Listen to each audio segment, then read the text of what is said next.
body fat, which is just, remember, a way for your body to store calories, and calories out, which is that your body, when it has calories coming in, can do one of two things with it.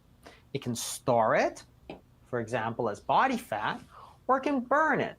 And that's what's calories out, or your basal metabolic rate. So the exact same equation as your energy balance equation, but simply arranged in a different way.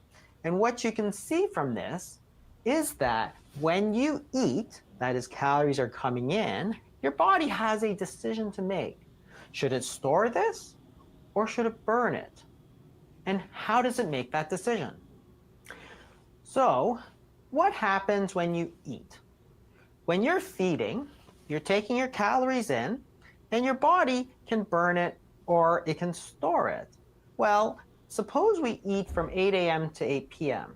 That's going to be about half the day. So if you So essentially, what you want to do is you want to start training your body to recognize that, look, I work out. I use a lot of energy every day. I'm not just sitting on my ass, right? Your body, people try to outsmart their bodies.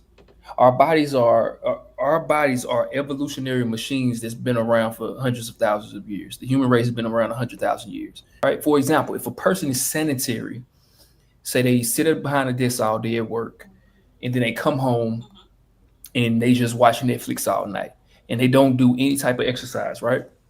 And say they usually eat 3,000 calories. This is just somebody who just eat all day, right?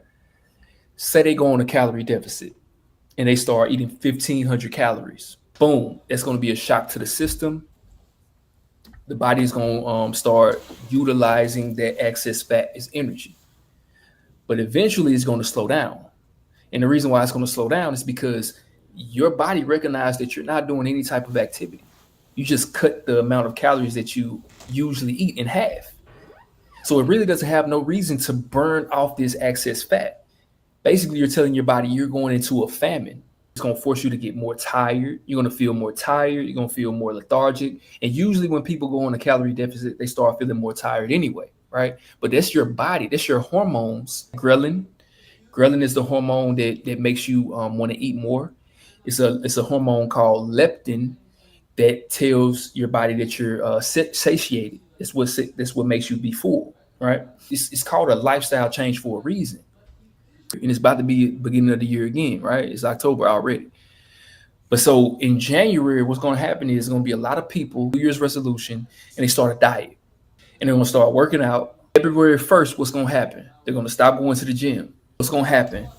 They're going to gain all that weight back. It's this up and down, teeter totter thing that people go through every single year, right? So, in order to lose weight and maintain it, you have to train yourself to stay active. You have to become that person that you're trying to tell your body that you are.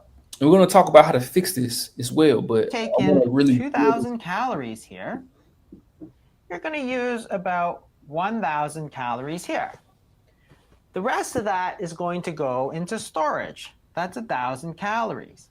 And the important part here is that you can't metabolize body fat while insulin is high because you're eating. So there's a break here.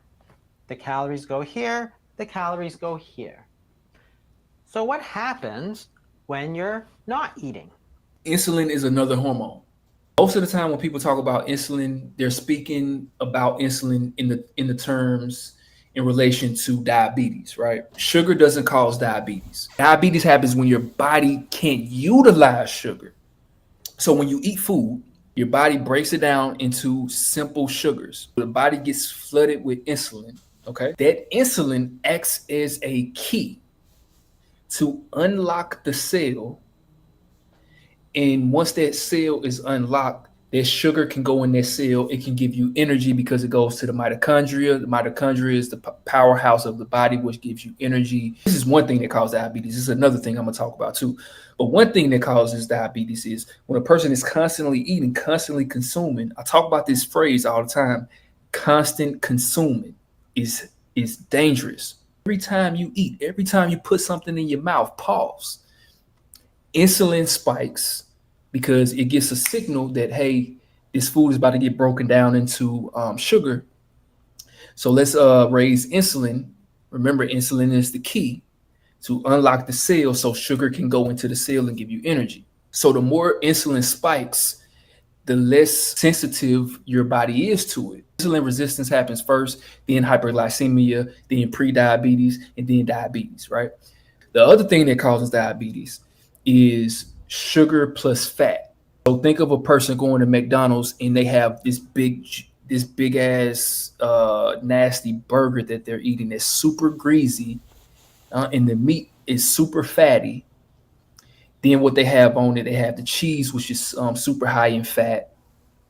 Then they have the fries, the potatoes, which are carbohydrates, sugar and fat. Then they have the Coca-Cola, which is sugar. They're eating all this sugar and fat together.